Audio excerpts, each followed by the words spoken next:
cumprimentar o senhor Luiz, né, parabenizar pela liderança e a organização desse importante evento para a cidade, para a região, para o estado, para o país, cumprimentar a professora Lunete, cumprimentar todos aqui presentes e dizer que, trazendo um pouco para o contexto da cidade, da realidade da nossa cidade, esse impacto do pré-sal é aguardado pela população santista aqui com muita expectativa positiva de um lado e preocupação também em função dos impactos que nós tivemos registrados aí em outras regiões do país, né, na história recente, como o Rio de Janeiro, por exemplo, que acabou onde existia uma expectativa significativa em relação ao progresso, desenvolvimento, e o impacto do pré-sal acabou trazendo alguns fatores também negativos. Por isso, essa questão do planejamento, né, que é o tema do evento, de preparar a cidade e a região para esse impacto do pré-sal, tem sido a nossa grande prioridade. Não só pelo advento do pré-sal, mas porque aqui também nós temos o maior porto do Hemisfério Sul, que bate sucessivos recordes de movimentação anualmente. E a cidade precisa, de fato, se preparar para que o grande desafio, eu digo sempre aqui, é que nesse ciclo de desenvolvimento que a cidade está atravessando, é que o cidadão santista possa crescer junto com a cidade. Nós temos aqui um grande patrimônio, que é a qualidade de vida de Santos, e para que isso não seja afetado, nós temos aí a necessidade de medidas urgentes do poder público em todas as esferas, município, Estado, União, um trabalho suprapartidário para que a gente possa avançar. Nossa expectativa aqui, os números apontam aí, aproximadamente de investimentos na ordem de mais de 20 bilhões de reais até o ano de 2020, ou seja, nos próximos 10 anos, investimentos significativos, seja na área do pré-sal, seja na área portuária. E a perspectiva é que a gente tenha na região 400 mil novos habitantes atraídos, né, por esses investimentos. Lógico que isso vai ser distribuído pelas 9 cidades da Baixada, inclusive Santos é a cidade que deve registrar o menor crescimento populacional nos próximos anos. Nós temos aí a questão do pré-sal, dos royalties, como uma questão ainda incipiente, diante da receita do município de Santos. Santos hoje tem um orçamento previsto para esse ano de 1 bilhão e 900. Hoje, antes de vir para cá, eu fui à Câmara já entregar a nossa lei de diretrizes orçamentárias, orçamento para o próximo ano, vai girar algo em torno de 2,3 bilhões de reais. Nós arrecadamos de royalties aí no último ano 814 mil reais, ou seja, um valor bem, ou seja, não tem tanta expressão dentro do orçamento municipal. Na questão da demografia, a nossa expectativa é de até 2025, Santos tem hoje 421 mil habitantes, ter um crescimento para 432 mil habitantes, ou seja, 2,6% da população apenas. E na região, esse crescimento vai ser de 11,7%. A gente vai passar de 1 milhão e 700 mil habitantes para 1 milhão e 900 mil habitantes. Nós temos algumas características importantes da cidade, a questão da habitação, por exemplo. Hoje, Santos é a cidade mais verticalizada do país. Nós temos uma proporção aí de prédios de 63% dos imóveis que são apartamentos, enquanto que a média nacional varia em torno de 15%. Ou seja, Santos está muito além. Isso traz uma série de impactos, de demandas, de infraestrutura, serviços públicos que são importantes. E além disso, nós temos uma característica diferenciada, porque essa cidade, que a maioria dos turistas aí acaba enxergando, é a parte da cidade que a gente denomina de área insular. Era dos canais, aqui da Orla da Praia, da região central. Santos tem 280 quilômetros quadrados. Desses 280 quilômetros quadrados, 39 quilômetros quadrados são a nossa área insular. E 241 quilômetros quadrados são a nossa área continental. Só para traçar um comparativo, nesses 39 quilômetros quadrados vivem 99,6% da população. E nos 241 quilômetros quadrados, 0,4% da nossa população. Então, todo o nosso porto, que já é o maior da América Latina, o maior do Hemisfério Sul, ele tem uma capacidade ainda de expansão justamente nessa área continental. Não só para as atividades portuárias, mas também para as atividades que vão dar suporte à Petrobras, né? A Petrobras está construindo aí 3 torres na cidade, cada torre com 2.000 pessoas. A primeira torre já será entregue no início do próximo ano. Isso vai gerar um impacto bastante expressivo na cidade. Além disso, Santos acaba, pelas suas características, né, pela sua vocação, concentrando a geração de empregos de toda a região. É um dado aqui bastante interessante. Nós temos aí na Baixada Santista 350 mil empregos formais, dos quais 177 mil estão na cidade de Santos, ou seja, 50,5% dos empregos, enquanto que a gente tem algo em torno de 22% da população da Baixada Santista. Isso significa dizer que nós temos um grande número de viagens, aí, de deslocamentos diários para a cidade de Santos. A questão da mobilidade urbana, por exemplo, São Vicente, nossa cidade vizinha aqui, nós temos entre Santos e São Vicente, todos os dias, 122 mil viagens, né, diariamente. Muitas pessoas que trabalham em Santos e vivem em São Vicente. Além disso, o aumento da nossa frota. Santos tem uma média de 1,4 veículo por habitante, uma das maiores médias nacionais, né?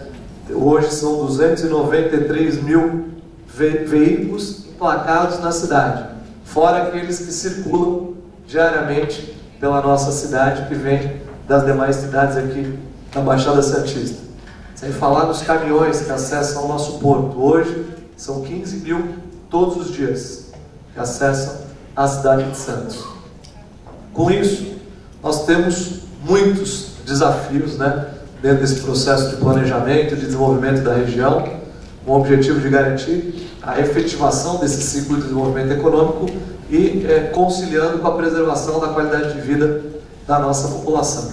A questão da mobilidade urbana, como foi colocado aqui pela professora, é um grande desafio. Nós estamos investindo na diversificação de modais na nossa cidade. Teremos aí nos próximos dias o início de uma obra que é sonhada pela comunidade aqui há mais de 2 décadas, que é o veículo leve sobre trilhos, o nosso metrô de superfície. Nós conseguimos avançar bastante, é um investimento de R$1 bilhão, que será feito pelo governo do estado. Finalizamos todos os processos de licenciamento, licitação, contratação, e agora no mês de maio nós vamos iniciar obra, e a expectativa é do VLT operar já no próximo ano. O VLT vai ser responsável por realizar 80 mil viagens dia, né, nessa primeira etapa, que vai ligar Santos a São Vicente, que são justamente as 2 cidades que registram o maior número de viagens diariamente. Além disso, nós temos um grande gargalo do ponto de vista estratégico para a cidade, que é o acesso, né, as vias de acesso à cidade de Santos. Frequentemente nós temos congestionamentos, né, registrados na entrada da cidade. A cidade fica praticamente paralisada.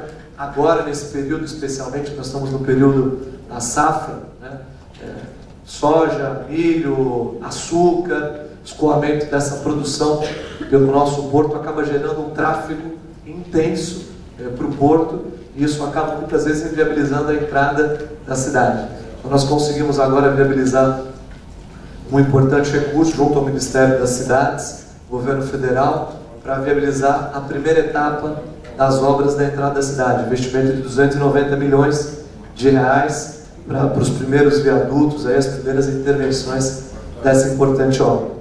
A questão da diversificação de modais, como eu disse, além do VLT, nós obtivemos também a aprovação de um projeto importante para a cidade, que é o sistema de teleféricos. Nós temos na cidade hoje 17 comunidades que vivem nos morros da nossa cidade. E a questão dos teleféricos será para essas comunidades especialmente uma alternativa importante para o deslocamento e para o transporte. Estamos avançando também numa nova modelagem do transporte público, com a implantação do bilhete único, tudo isso para garantir o deslocamento e a mobilidade da população. Além da questão dos desafios da mobilidade, nós temos muitos outros desafios, mas eu julgo como o maior desafio aqui para a região a questão da qualificação. Todos nós sabemos da importância do valor do conhecimento, que hoje é a moeda mais valiosa em qualquer parte do mundo, e aqui nós estamos investindo nesse processo de desenvolvimento tendo como base o conhecimento. Por isso nós estamos avançando na oferta de cursos de qualificação profissional, cursos rápidos de qualificação profissional, o Via Rápida Emprego, que é um programa do governo do Estado de São Paulo, cursos de curta duração, qualificação desde o setor da construção civil, por exemplo, vive um boom nesse momento na região. Existe uma disputa por profissionais qualificados nesse segmento da atividade econômica. Então nós estamos investindo bastante nesses cursos de qualificação, pedreiro, eletricista, encanador, os cursos mais básicos aí, os mais elaborados, nível superior. Estamos implantando uma nova FATEC no município de Santos, temos uma, estamos trabalhando já na obra da segunda. As FATECs hoje no estado de São Paulo têm um alto índice de empregabilidade, a cada 10 jovens que se formam, 9,3 têm emprego no primeiro ano de formado. Estamos investindo também numa terceira ETEC, escola técnica, cursos voltados à área do pré-sal e à área portuária, também com alto índice de empregabilidade. A cada 5 jovens formados, 4 têm emprego no primeiro ano de formado. E investimos também na USP. Nós temos aí um sonho antigo da cidade também que se concretizou, que é a instalação de um campus da USP na cidade. Esse campus hoje já está em funcionamento. Temos aqui a Escola Politécnica da USP, que iniciou um curso de engenharia de petróleo e gás, e as tratativas que nós estamos desenvolvendo é para que sejam ampliados aí os cursos e também o número de vagas aqui dentro da cidade de Santos. Dentro dessa visão de oferecer serviços públicos de melhor qualidade, nós estamos investindo em uma ampla parceria com o governo federal para qualificar a nossa rede de saúde, com a entrega de um novo hospital. Santos está viabilizando aí o Hospital dos Estivadores, que será um novo equipamento de saúde. Em 2 anos será entregue. Teremos aí mais de 200 novos leitos sendo disponibilizados, além de parceria com o governo federal para a instalação de 3 novas UPAs, as unidades de pronto atendimento no município. Tudo isso para que a gente possa suportar essa demanda que iremos receber, até porque, independentemente do pouco crescimento da população, nós temos aqui uma situação em que a cidade acaba concentrando serviços públicos. Então, é natural, por exemplo, que na área da saúde, a nossa rede, hoje, 40% dos atendimentos que são feitos para pacientes de fora da cidade de Santos. Então, é um atendimento bastante expressivo de pessoas que vivem aqui na região por Santos ser uma referência. E nós estamos investindo bastante também na questão da inovação. Santos é uma das 5 cidades do estado de São Paulo que credenciou o seu parque tecnológico. Nós já recebemos os recursos do governo do estado para a construção da primeira etapa do parque tecnológico. As obras devem ser iniciadas ainda esse ano e nós vamos, logicamente, ter um parque que possa corresponder às vocações econômicas da cidade. Todos nós sabemos que um dos itens aí que são levados em consideração quando uma empresa decide realizar o seu investimento é certamente o espaço, o ambiente para pesquisa, para inovação na região. Por isso nós estamos preparando a cidade não só para esses investimentos que já estão se consolidando, mas principalmente para atrair novos investimentos. Por conta de espaço, nós temos área suficiente para isso na área continental, são 241 km², logicamente que existe uma grande parte que tem restrição ambiental, mas eu poderia dizer que nós temos 2 cidades como essa aqui da área insular, no mínimo, para crescer do outro lado. Por isso essa preparação e todo esse investimento que nós estamos fazendo na região. E logicamente que a administração pública precisa, o gestor público, especialmente o município, que é onde as questões acabam se refletindo de uma maneira mais impactante, ter medidas importantes. Nós, desde o primeiro dia de governo, estamos adotando uma linha de eficiência total, reduzindo o custeio da máquina. A máquina pública do Brasil inteiro, ela é pesada, é burocrática. Hoje, em média, os municípios têm do seu orçamento, em média, 7% apenas para realizar investimentos. Em Santos, nosso orçamento hoje, nós temos algo em torno de 4% apenas para realizar os investimentos. O resto, ou seja, mais de 95%, custeio e folha de pagamento. Água, luz, telefone, material de insumo. Nós estamos fazendo um grande esforço para reduzir essas despesas, para aumentar a capacidade de investimento e fazer as intervenções que são necessárias. E além disso, buscar parcerias, evidentemente. Temos boas parcerias com o governo federal, com o governo estadual, e buscando inclusive recursos internacionais. Temos um contrato de financiamento com o Banco Mundial. Santos tem aí uma boa parceria com o Banco Mundial, que nós vamos procurar ampliar para realizar esses investimentos que eu diria que são estratégicos não só para Santos, mas para o estado de São Paulo e para o país. Muito obrigado.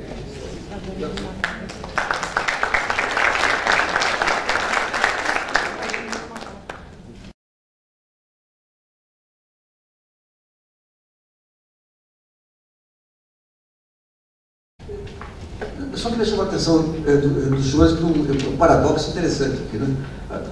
A Gorete, ela colocou essa questão da importância de ter um retorno para os investimentos e questionou a questão da Petrobras ter esses 30%. Eu não sei se é inconstitucional, porque se fosse, eu acho que o Supremo já tinha derrubado, né? Não, se fosse... Não, mas o Supremo, por muito menos, ele já teria atuado. Agora, é interessante, quando a gente ouve o Birajara, quando ouve o prefeito, é o seguinte: a relevância do investimento da Petrobras para a movimentação de toda uma estrutura. De um lado, aqui, os investimentos em tecnologia, nos centros lá, atraindo fornecedores também, as redes de pesquisa, de uma maneira geral, né? Os investimentos já estão sendo feitos aqui. Então, na verdade, o que se discute aí são dois modelos de exploração do pré-sal.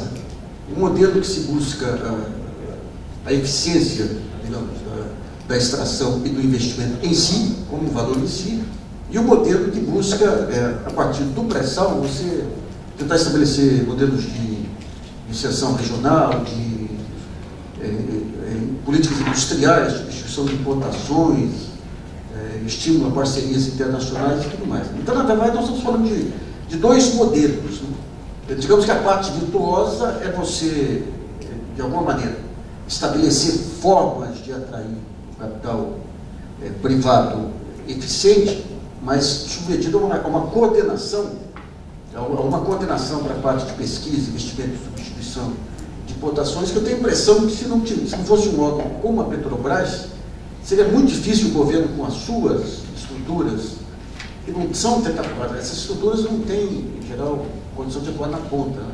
Ou meramente através da regulação, não sei se conseguiria avançar, digamos, com essa agilidade. Evidente que isso traz um conjunto enorme de problemas. As próprias definições de investimento da Petrobras, que o Birajara apontou, estão ligadas a isso, de você pegar uma empresa com uma estrutura que está voltada, inclusive, para a questão de biocombustíveis e tudo, para ampliar a sua projeção. De repente cai um elefante no colo aí, que é a questão do pré-sal, tem que fazer adaptação. Então, você tem os problemas que surgem efetivamente. Mas eu acho que por trás é essa questão de um modelo. Até que ponto que o pré-sal ele se justifica pela extração do petróleo, pela venda do petróleo, por você acumular divisas, ou se justifica como uma ferramenta, digamos, de indução políticas industriais.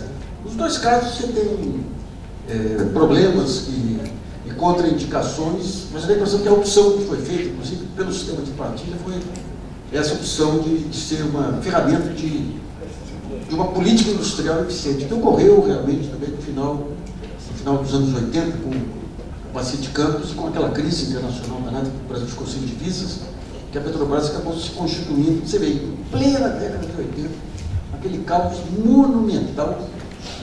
O país resistiu ao Figueiredo e ao Sarney simultaneamente, progressivo.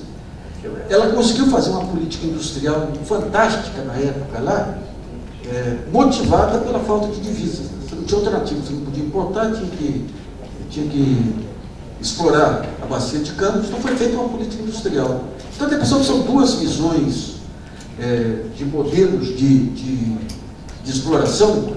Acho que as duas têm que ser contempladas dentro de uma estratégia nacional, mas tem que haver a minha visão particular minha não, parte aí da opinião pública e tudo, é que o pré-sal se justifica quando for um fator de desenvolvimento mais amplo do que o pré-sal em si, esse fator de política industrial e tudo mais. Agora, eu queria ver com você, Gorete, perguntar para o Paulo, com essas indefinições, que ainda em relação aos campos, como que você está vendo as próximas licitações? Bom, primeiro eu só até deixando claro, Luiz, eu não sou contra a política industrial. Eu acho que a política industrial tem seu espaço, agora tem que ser analisado, tem que ser ponderado, como você mesmo falou. Então eu não vou, como não sou advogado, eu posso esquecer a questão do Supremo, mas eu vou levantar dois pontos que aí o mercado ou as questões econômicas falam mais alto. Primeiro é o fato de que, com essa exigência de 30% de participação da Petrobras, isso refletiu negativamente no valor da companhia nas ações.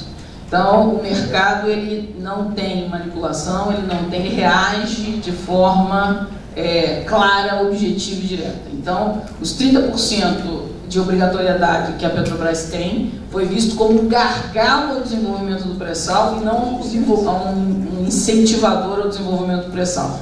E a segunda é que a capitalização que a Petrobras foi submetida para, mais uma vez, financiar, porque ela não tem como financiar, isso a gente viu na fala do subsecretário, viu também aqui na questão da cidade de Santos, a Petrobras tem repetidamente nos últimos 3 anos revisando para baixo o seu plano e repetidamente não cumprindo, isso está repetindo também no mercado. Até hoje a capitalização não foi aprovada pelo Conselho da CVM. Então, se não foi aprovado pelo Conselho da CVM, ainda dá margem para, na verdade, a não aprovação pela CVM inibe até algumas ações administrativas que poderiam ser feitas. Com relação às incertezas, além dessas, por exemplo, como é que vão ser financiados os investimentos, como é que a Petrobras vai conseguir operacionalizar esses 30% de que ela é obrigatória, a questão da divisão dos royalties, né? Porque a questão ela não impacta diretamente o investidor. Você pode até dizer assim, mas para o investidor tanto faz para onde vai os royalties. Mas dá uma visão da instabilidade regulatória do país, porque isso é risco. Porque se o governo federal muda uma regra, ou se o governo muda uma regra de repartição entre os estados, ou seja, a esfera federal não se entende com a esfera estadual, você é investidor, pode ser brasileiro ou, vamos lá, você é investidor estrangeiro. Se o investidor estrangeiro chega e olha, nossa, mas aqui o governo federal não se entende com o estadual. O que vai acontecer comigo? Qualquer coisa. Então, o meu risco aumenta como investidor. Então, eu acho que é difícil, é uma estimativa muito difícil, quantitativamente, porque é difícil de mensurar isso. E eu acho que pode se refletir não somente no número de participantes nas licitações, mas no valor que é pago. Então, por exemplo, na hora que você faz uma licitação tradicional, o valor que você vai oferecer para a exploração daquela concessão vão ser valores menores. Quantificar isso, difícil, porque eu teria que ter uma amostra anterior e uma amostra posterior. Fica difícil. No caso do pré-sal, mesma coisa. Eu posso ter até o mesmo número de participantes, só que o valor que eu vou oferecer, ou a quantidade de barris de óleo que eu vou oferecer como propriedade estatal, vai diminuir significativamente, porque eu tenho que remunerar o risco maior da minha atuação. Então não é só o número de participantes, porque senão eu vejo uma análise sempre que as pessoas colocam sempre assim, nossa, mas fiz um leilão aqui, apareceram 50 participantes. Ótimo, só que o valor arrecadado pelo Estado com isso é bem menor. Bom, só para lembrar que essa questão dos royalties, que realmente eu acho que se pegar sobre o que já existe, mas é uma questão entre o Congresso, é uma questão que passou pelo Congresso, não é praticamente um conflito entre áreas. Não, mas para o investidor isso é risco, né? Porque se fazem isso para o Estado e Federal, imagina. Os investidores, atuam em países democráticos, eles sabem que os poderes eles têm também. Mas eu tenho a impressão que o Supremo não vai deixar passar. Agora, só chama a atenção que a Petrobras estava caindo as ações, e daí o governo deu um reajuste de combustíveis e o mercado todo. Então, o problema da Petrobras é o seguinte: ela tem realmente todos esses desafios. Ela, para conseguir captar recursos lá fora, ela tem que ter variações positivas, então não pode ser usada como instrumento de controle aí de inflação. Então, esse é aquele ponto que é importante aí entre a visão de mercado e a visão industrial. Eu queria perguntar para o prefeito, nessa definição da região metropolitana, quais são os organismos dentro do governo do Estado, dentro do governo federal e eventualmente internacional, que você tem a interlocução para cada um desses problemas?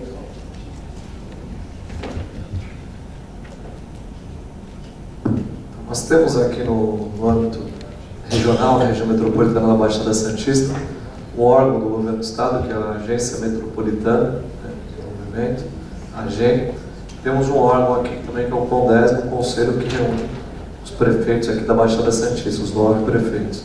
E nesse fórum são feitas as discussões relacionadas à região metropolitana, a implantação dos projetos, as ações que são prioritárias. E no âmbito do governo federal nós não temos um órgão, um espaço para fazer essa discussão, mas temos um diálogo permanente, porque as demandas que nós temos aqui, as necessidades que se apresentam, elas não têm a condição de serem solucionadas e equacionadas dentro dos municípios, da realidade dos municípios. Os municípios aqui respeitam uma realidade que é a realidade dos municípios do Brasil inteiro. A gente vive hoje numa federação em que a concentração do orçamento, claro, evidentemente, ela está na União. Hoje, tem uma ideia do valor de tudo que se arrecada no país, 65% arrecadado pelo governo federal, pela União, 25% pelos estados e 10% pelos municípios do país. E, inversamente, nós temos uma ampliação, ao mesmo tempo que os municípios assistiram no decorrer dos últimos anos, uma diminuição da sua participação nas receitas orçamentárias, os municípios também tiveram um acréscimo de responsabilidades. Por exemplo, na área da saúde, que a gente percebe que, constitucionalmente, nós temos a obrigatoriedade aí de investimento de 15% do orçamento em saúde. São pouquíssimos os municípios que investem 15% em saúde. A maioria, 23%, 24%, 25%, 26%, alguns 30% do orçamento em saúde. E a gente tem uma diminuição da participação, especialmente na questão da saúde, do governo federal, do financiamento da saúde pública no país. A gente pegar a educação, por exemplo, nós vamos ter um quadro semelhante. O Fundeb, que é a principal fonte de financiamento para a educação básica do país, 95% do Fundeb é composto de recursos dos estados e dos municípios do Brasil. Apenas 5% vem dos cofres da União. Então a gente assiste aí uma concentração de receita importante, o que exige dos municípios, as parcerias. Eu digo sempre que o município que não tiver parceria com o governo federal, com o governo estadual, não tem a mínima possibilidade de sobrevivência, de realizar os investimentos que são necessários. E com as necessidades que nós temos aqui na cidade de Santos, temos aqui essa questão do pré-sal, o porto, as nossas necessidades elas acabam sendo ampliadas. Por isso, essas discussões que são feitas nesses órgãos aqui regionais são importantes, e essas parcerias estabelecidas são imprescindíveis para que a gente possa retirar essas intervenções do papel, porque é importante que essas discussões macro elas são feitas em nível federal, em nível estadual, mas Montoro, que foi um grande municipalista, ele já dizia que o cidadão ele não vive na União, ele não vive no Estado. Ambos são figuras jurídicas, O cidadão vive no município que a gente tem os principais problemas, e no município que a gente precisa encontrar as principais soluções. A pressão direta justamente em relação ao município, não há dúvida quanto a isso. Bom, nós vamos abrir para as questões aqui dos senhores. Então, levantar a mão para levar o microfone. A todos, eu sou o Luiz Werneck. Hoje eu faço o gerenciamento do programa Santos Novos Tempos para a Prefeitura de Santos, contratado pelas regras do Banco Mundial, né? E ao que o staff do Paulo Alexandre está tentando, assim, loucamente fazer ele decolar, porque os desafios são enormes, né? Quando ele entrou, assim, era até difícil começar a contar a história para entender como esse negócio era complicado e tudo mais, e como isso interage com todas as pressões que a cidade de Santos e a região metropolitana vão enfrentar em função do momento em que que a gente tem que ser otimista, que esses nós regulatórios, institucionais, éticos e quase estéticos vão ser resolvidos e esse treco começar a andar de fato com sei lá qual que regras, né? Eu queria provocar aqui de lembrança, o Eugênio está já dando risada aqui, olhando para mim, porque eu tive a oportunidade há 10 anos atrás trabalhar junto com a Goretti e com o Eugênio Montor na viabilização de uma daquelas termoelétricas que não saíram, que morreram na praia na negociação do gás, porque a gente conseguiu sim a licença prévia para um projeto que era altamente polêmico. Precisamos mudar esse projeto gastando 50 milhões de dólares a mais, mudando a tecnologia de resfriamento, fazendo acordos que eram ditos impossíveis com as comunidades afetadas, né? Ou seja, a gente conseguiu fazer esse negócio. E depois disso, no meu transcorrer profissional, eu tive a oportunidade por 3 anos de ser o diretor adjunto do desenvolvimento de um projeto muito polêmico também no Brasil, que é o projeto Belo Monte, né, de 11.200 megawatts, e a função era conseguir também a licença prévia daquele. Então, assim, é a licença prévia mais complicada que eu consegui, embora a do Carioca tenha sido a mais divertida, não tenho a menor dúvida.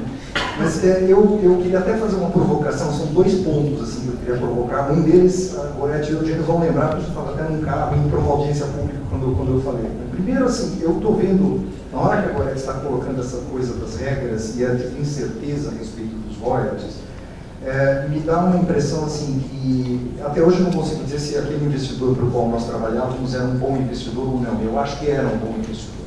Eu acho que assim, ele foi ético o tempo todo, ele foi correto o tempo todo, e ele lutou bravamente até conseguir, até onde estava investindo naquele projeto. E continua investindo.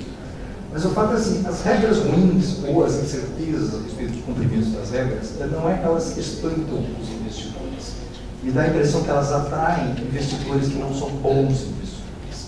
Isso é que me preocupa, porque são investidores que vão dar as costas para as demandas que vão recair sobre as costas dos prefeitos dessas cidades. E é isso que eu acho que a gente tinha que pensar na hora da gente discutir e propagar as ideias que estão sendo faladas aqui com as pessoas que podem ajudar a formar opiniões, e acho que o Luiz, teu papel como formador de opinião é fundamental nisso, da gente pensar assim, que estão rasgando coisas como garantias constitucionais, como pactos federativos. Agora a gente falou assim, não se muda o passado, é uma coisa meio básica, uma regra meio básica do bom senso, né? É isso que a gente está vendo ser ameaçado. Né?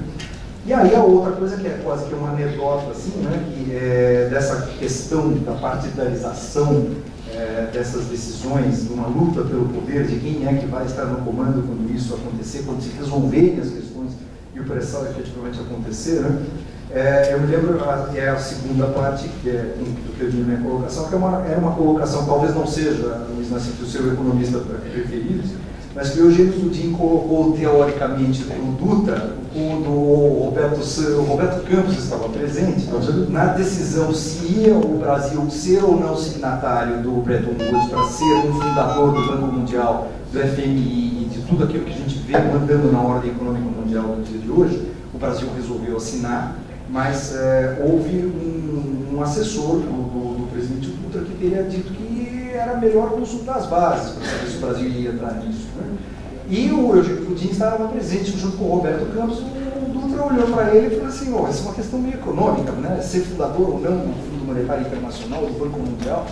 Ao que o Eugênio Tudin teria respondido assim, falou assim, olha, é um país que faz política da sua economia, mais cedo ou mais tarde vai ter que fazer muita economia em sua política. E essa frase se perdeu no tempo e no espaço, no Lanterna na Popa, lá nas 600 páginas do Roberto Campos, mas que eu acho que vale a pena a gente lembrar aqui, né? Que a gente não pode fazer política da nossa economia. E a gente vai cobrar isso, vai ser cobrado disso no futuro. Muito obrigado. Aliás, você lembrou bem do Eugênio Gourdi e Roberto Campos. Eu só queria dizer assim, o Brasil enfrentou tumultos, levou 4 anos, você tinha a paridade de moedas inicial, levou 4 anos, teve inflação, manteve essa mesma paridade, e o Brasil entrou nos anos 50 com o câmbio totalmente defasado. O Roberto Campos tentou corrigir, aliás, o próprio Eugênio Gourdi tentou corrigir com o Café Filho, tentou se corrigir com o Juscelino Kubitschek. Eles olhavam para frente e diziam o seguinte: olha, a Coreia vai virar uma potência porque ele desvalorizou o câmbio. Se eles apresentassem hoje suas propostas, apesar de serem os inspiradores máximos da visão de mercado aqui, eles seriam trucidados. E não seria pelo povo, seria pela política do mercado brasileiro. Esse é o problema. Você poderia falar um pouquinho mais desse episódio da termoelétrica que gorou, Goré? O Luiz viu, Luiz, que saia justa que você queria? Bom, em 1999, o governo federal ele fez o programa prioritário de termoeletricidade. Eram 69 térmicas no Brasil inteiro. São Paulo tinha 2 grandes térmicas em projeto. Uma delas, que é a Carioba, que o Luiz mencionou, da qual era diretora do projeto. Ela foi a última térmica a entrar e a maior, porque ela era de 1000 megawatts, né? Ciclo combinado, bonitinho, turbina GE, uma térmica eficiência, nível alto de eficiência, né? Até hoje nós temos muitas das térmicas que estão rodando agora de forma emergencial não são térmicas de ciclo combinado, tem uma eficiência menos do que a metade de uma térmica de ciclo combinado. E a outra térmica é uma térmica de um outro investidor americano, que também não saiu. O Luiz mencionou bem, nós conseguimos a licença ambiental, a licença da outra térmica não saiu, foi questionada. No entanto, no momento que se conseguiu a licença ambiental, todo o modelo regulatório de contratação de energia mudou, né? Foi a mudança de 2002, quando saiu o governo Fernando Henrique, entrou o modelo Lula, né? E na época começou-se a se dizer, se extinguiu rapidamente o modelo de termoelétrica de autocontratação, ou seja, um distribuidor de energia elétrica não poderia contratar energia de uma térmica de sua propriedade, ou seja, você não poderia verticalizar. O distribuidor não pode contratar nem de térmica, nem de uma hidrelétrica, desde que fosse da sua propriedade. Nesse modelo ainda subsistiram no Brasil, aliás, o modelo clássico que subsistiu é a térmica da CELP. É a única que é a distribuidora, dona da térmica, é Grupo Neoenergia, com participação da Previ. Mas nesse modelo de Carioba, em que o investidor não tinha participação da distribuidora, ele não foi à frente. Então os contratos de térmica tinham um problema de regulação no momento da repassada do custo da térmica, que o que acontece? O gás é em dólar, né? E a ANEEL só permitia o repasse do reajuste de energia em reais. Então você tinha risco cambial para o investidor. E aí eu volto à questão de que se você aumenta o risco do investidor, você tem que aumentar o retorno. Só que se você aumentar o retorno, você aumenta o preço da energia. Naquela época, uma térmica de 1000 megawatts, ciclo combinado, com gás a $2,50 por milhão de BTU. Tá? O gás é $2,50 por milhão de BTU. Para vocês terem uma ideia, hoje o gás que a Petrobras importa ali com efeito, o LNG, está $8 por milhão de BTU. E o gás esperado na licitação que eu falei aqui, a 13ª licitação, que é gás onshore, né, em terra, ele é esperado a $4,5 por milhão de BTU. Então, com gás a $2,5 por milhão de BTU, essa térmica produzia energia a $36, $38. Se eu fizer uma conta também de padeiro aqui, dobrar, né, $5 por milhão de BTU, eu vou ter $70, $75 o preço de uma energia dessa térmica que o governo está querendo licitar aí em outubro, está prevista a licitação. Então esse é o custo hoje da térmica. Um outro desafio que tinha naquela época era a questão da térmica não rodar na base, né, que continua até hoje, a não ser que o Altino realmente, a última notícia eu tive com ele sexta-feira passada, ele falou, não, agora vai rodar na base. Então, se rodar, você já tira o empecilho à implantação da térmica. Então, eu acredito hoje o seguinte, se for permitido que as térmicas despachem na base se for permitido o repasse do custo do combustível, que o gás continua em dólar, nós teremos aí finalmente uma nova onda de térmicas, onda essa que não aconteceu em 1999. Bom, eu queria agradecer muito ao Moretti, ao prefeito aqui, a presença de ambos aqui, está por encerrada essa roda.